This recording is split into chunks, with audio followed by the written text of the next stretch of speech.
Hello and welcome to my visual presentation of adult and non-traditional student programs. First, I would like to discuss who is an adult non-traditional student. It's a student who's over the age of 23, has delayed enrollment by 1 or more years from high school, full-time employment, is married, is a primary caregiver of children or parents, or has more than 5 years gap between start and re-enrollment of college. One quote that I found interesting while doing my research is that adult learners who receive good academic advising show better program retention results, controlling for other social and academic influences. I interviewed I'm Travis Huber at Heartland Community College, and I'm Associate Director of Research and Effectiveness for Continuing Education. My name is Tammy Truitt, and I'm the Director of Adult Education at Heartland. Hello, my name is Nate McCoy. I am the Assistant Director of the Accelerated Bridged Education Program and the Assistant Registrar at the Normal Campus. And I'm Michelle Schuline, and I'm a Specialist in University College at Illinois State. First, I'm going to discuss Heartland Community College's adult non-traditional student programs. Their program is a little bit different as it is split into two different departments, continuing education and adult education. First, I'm going to discuss continuing education. Their mission is providing quality programs targeted for enriching lives and professional development.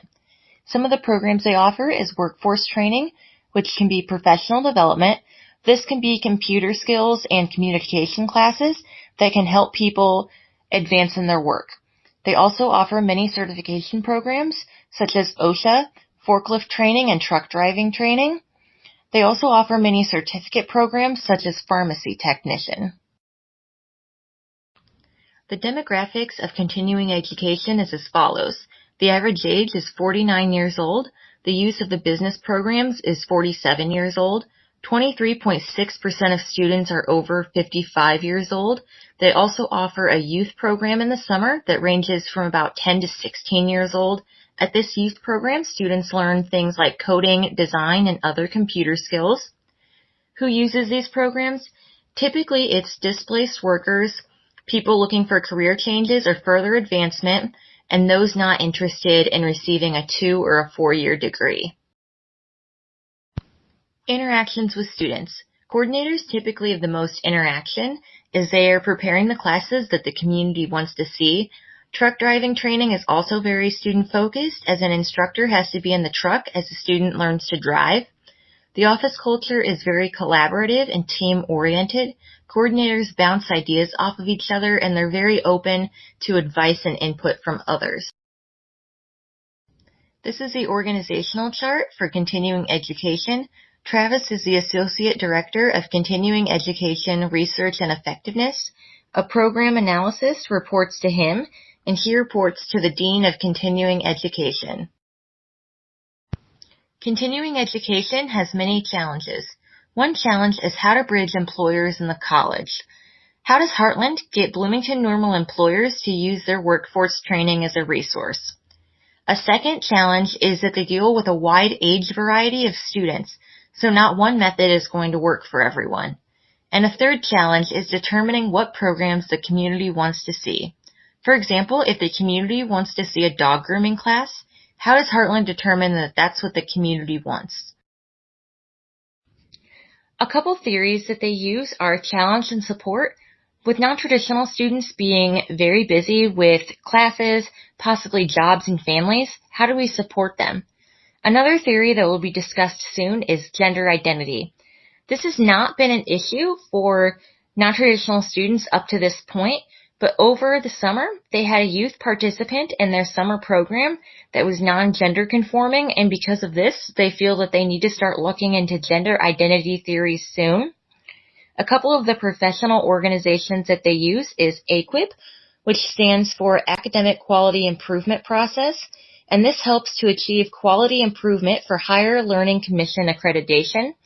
And the second is ICCHE, which stands for Illinois Council on Continuing Higher Education, and they discuss social, political, and educational issues in higher education in Illinois.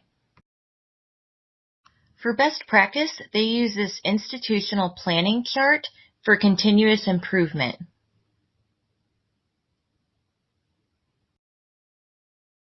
Next, I'm going to discuss the other part of Heartland Community College's adult non-traditional student programs. This is adult education. Their mission is, as a team, the students, staff, and instructors of Heartland Community College Adult Education Program will prepare students for the workforce. Together, we will do our best to reach our goals. A few of the programs they offer are ABE, Adult Basic Education, which helps to improve reading, writing, math, and problem-solving skills. They also offer GED prep. Then there is Project Read, which helps adults with reading, and they can get one-on-one tutoring. This helps adults to learn to recognize words and to not just sound out words phonetically. Then they offer ESL classes, 2 programs, the first of which is FESL, Functional English as a Second Language. This is 5 sections where students learn enough English to thrive in society. There's no homework or grades in this class. The second is AELP, which is Academic English Language Program.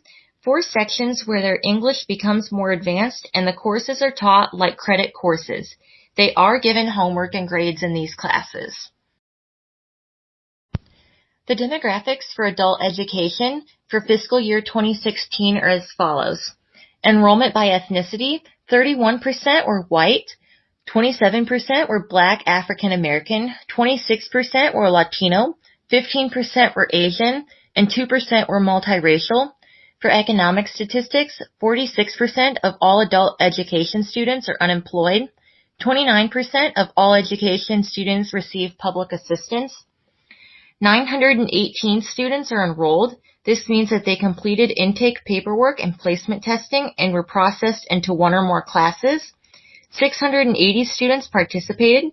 This means that they accumulated at least 12 hours of attendance and qualified for inclusion in the Federal National Reporting System. This number impacts the federal grant funding, and due to the budget, 29 classes were cut in fiscal year 2016. Interactions with students. Most of the staff also teach. For example, Tammy teaches level 5 ESL classes, but the secretary and program manager have the most interaction. Students will call the secretary to make an appointment to come in and take a placement test. And then students will also come in for an orientation, and then they will assist them with their classes. For the office culture, they all authentically love working with students, and they're all very team-oriented. This is the organizational chart for adult education. Tammy is the director, and as you can see, there are many people that report to her.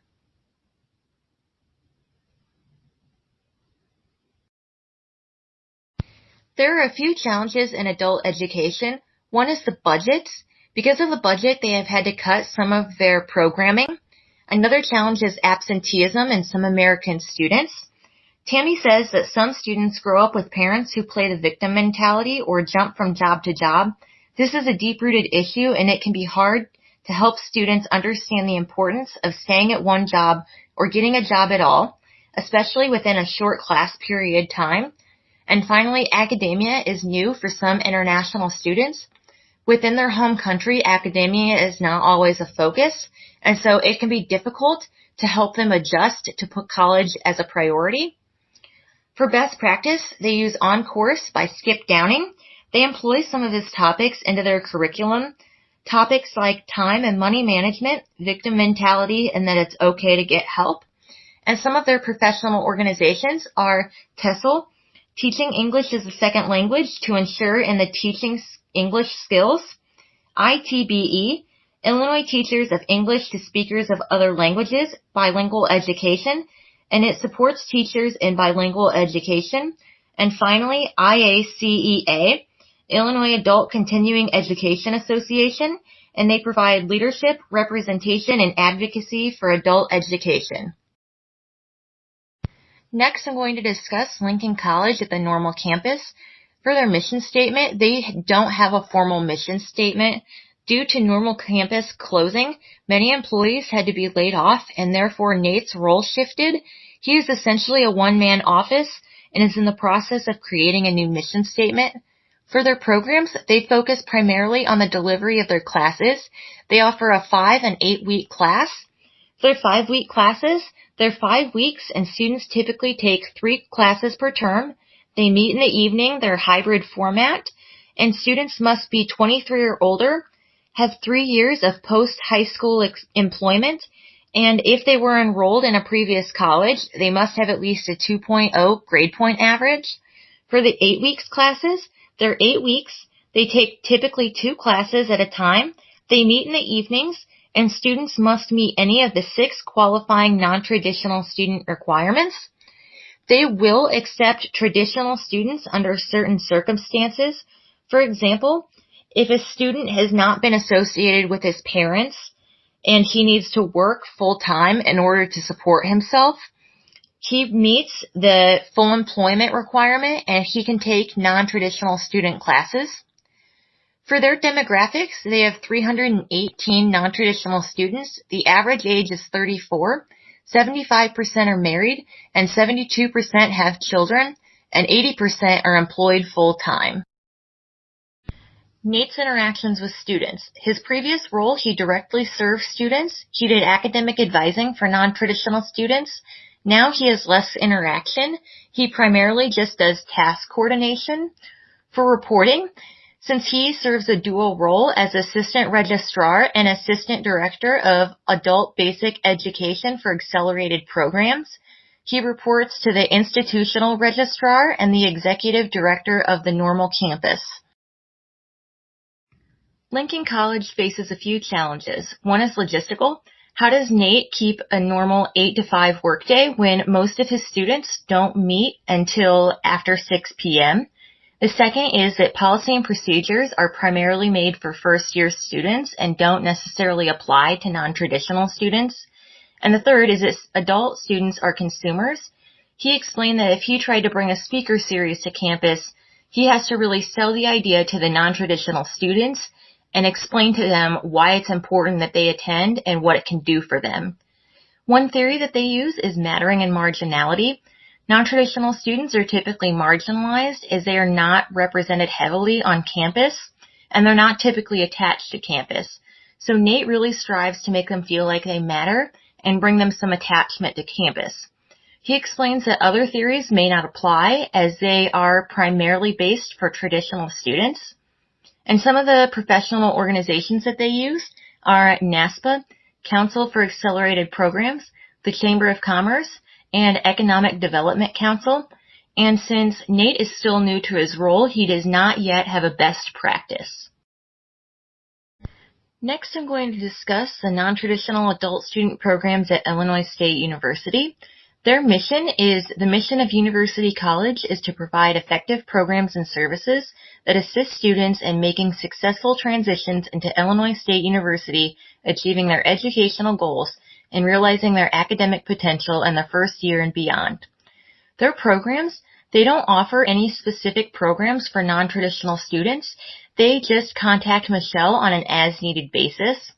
They used to provide programs for adult non-traditional students, but attendance was not great, so therefore they cut the programs. And they do offer a non-traditional student session for Welcome Weekend. For the demographics, only 6 to 7% of ISU students are non-traditional. For reporting, Michelle is a specialist and she reports to the Associate Dean of Retention.